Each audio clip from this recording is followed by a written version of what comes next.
You need to make a movie. And action.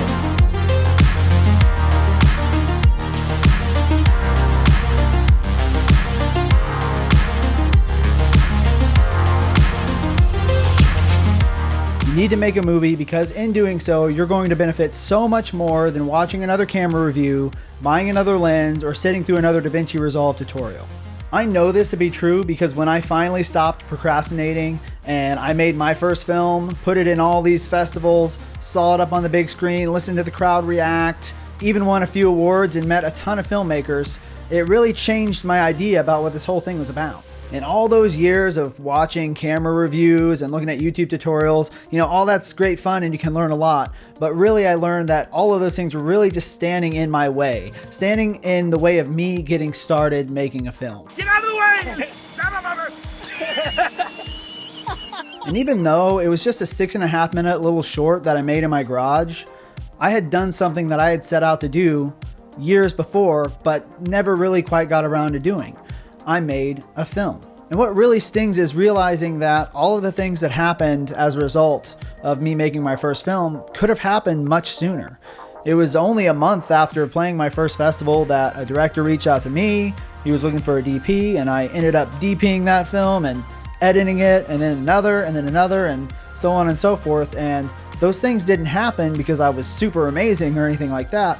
They simply happened because I was there, I was meeting people, I had a film in the festival which proved I could do this, I could get this kind of stuff done. And those are the kind of opportunities that are going to happen if you put yourself out there. And they're certainly not going to happen if you just sit around at your house watching YouTube videos. And so with all that out of the way, I just want to share with you a little bit about my experience making the film, what we learned, the mistakes we made. We were super ambitious, making a sci-fi Blade Runner-ish type thing with a lot of special effects. And, we just went out there and we did it, and it was a real learning experience.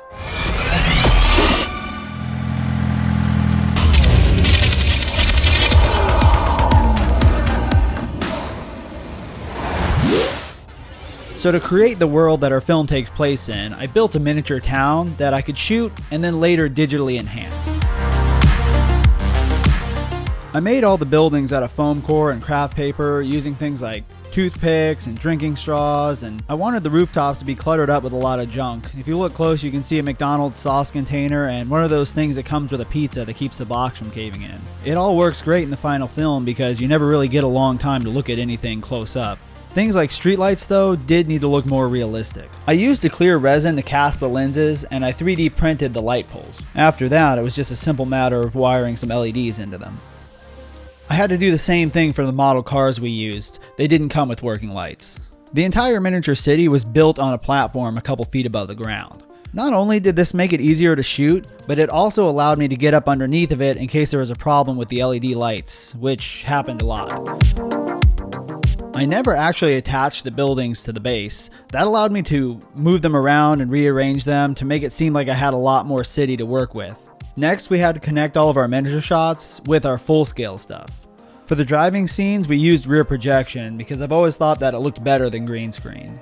Alright, I like what you're doing. I want you to do everything you're doing just a little slower. Okay. It was kind of funny while we're shooting because it just always looked like the car was moving. Man, it's hot in this jacket. It's like 80 degrees out right now. Oh. The film ended up being a patchwork of a lot of different filming techniques, and it really gave it a unique style. One of my favorite shots is the shot of the car driving on the bridge, and it was one of the most difficult ones to achieve. I had to build a metal framework with a rolling platform on top to build the bridge.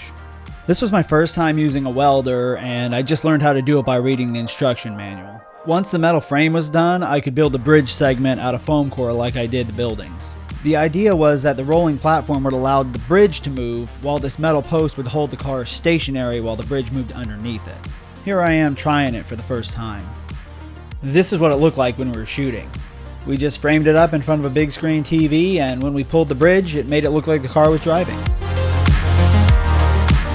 Staying up really late to get all the shots done made the actors a little bit silly sometimes. Action. Okay, let's do this. Sometimes I'd have to bribe them with Taco Bell just to get through the night.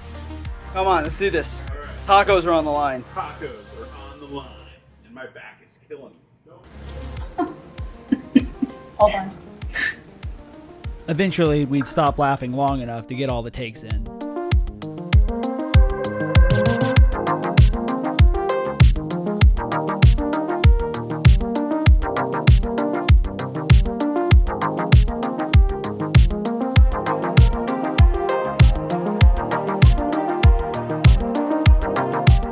And there you have it. We went out there and we did it, just like you can.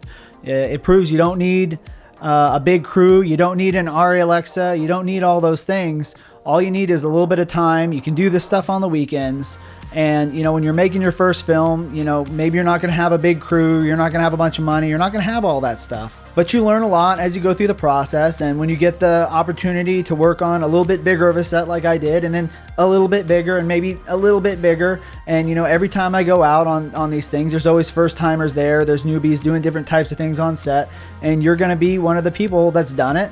And then you're going to be one of the people that's done it a few times and worked here and worked there. And all that experience is going to add up to where, you know, you're one of the highly valued people on set. So at the very least, I hope this inspired you to get started. Maybe you saw some of the things that I did and you said, hey, I can do that.